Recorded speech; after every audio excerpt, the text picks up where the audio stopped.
So I just realized I don't have a detailed jollof rice recipe on my page. Like, how can I be a Nigerian food content creator and not have jollof rice? So this is my own recipe. I've got some bell pepper, popularly known as tatashe, shombo, known as cayenne, tomato, rodo, scotch bonnet, some ginger and some garlic. I'm also going to be using onions. I'm using 2 large onions. Then I'm going to I've cleaned my pepper. I'm rubbing a bit of vegetable oil on it. And then I'm going to roast this for about 20 minutes. And then I will blend it. I'm chopping up some onions as well. I have some green onions that were going bad, so decided to use it. So this is what it looks like after roasting for 20 minutes. And you can get your garlic out easily this way instead of peeling it. And then blend it. Don't add any water. You don't need to add any water. Blend it so that you have this thick paste that cuts down your cooking time significantly. And this is the rest of the ingredients I'll be using in the jollof rice. I would name them as I use them.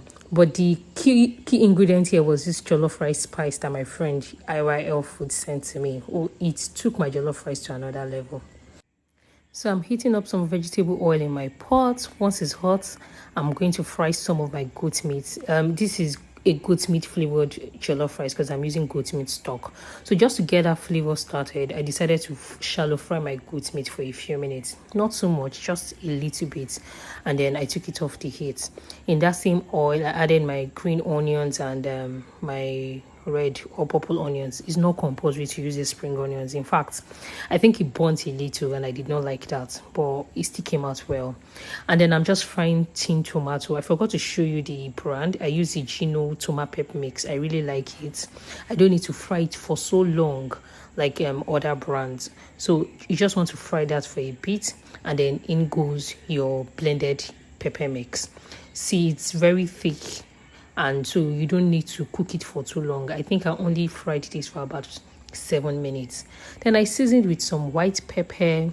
I seasoned with curry powder. I added thyme as well. Season with whatever you like. You can add bay leaf, any seasoning at all. Just do it to your preferred taste.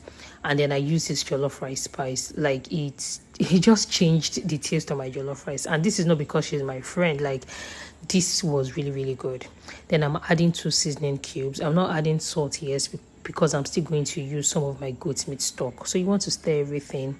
Once you see that the oil separates from the pepper like this, then you know that your stew has cooked down. And then I added my goat meat stock. Mix everything together. Make sure it is well combined. And then you can go ahead to add your rice.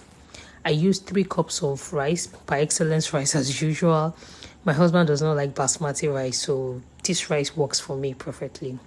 And then I'm rinsing all the containers that I used for my pepper, my onions, and all of that. And you just want to cover the rice just up to 1 inch, not too much water, remember. And then I tasted it and realized it needed just a bit more salt. So you want to add your salt, cover it with parchment paper or foil, and reduce your heat to the lowest. So I'm trying to show you guys what I mean by reducing the heat to the lowest. This looks like it is low, but it's not low. You want to take it further down, exactly, and cook for 30 minutes. So this was after 25 or 30 minutes. I'm just checking to see if it's soft. Don't mix it from the bottom like I did so that you don't bring up the burnt parts. But I just want to see if it's soft enough or if it needs more water. And to me, it was fine. And I just covered it up and allowed it to cook for another 10 minutes, still on that very, very low heat. And after 10 minutes, this is what we have. Like now, if you don't want your rice to be this moist, you just use less pepper or less tin tomato, but I like it this way. And then to just make that rice shine like shine bubble, I added some butter, just a little bit of butter, and of course onions. I love my onions. Add some onions and let that rice just burn.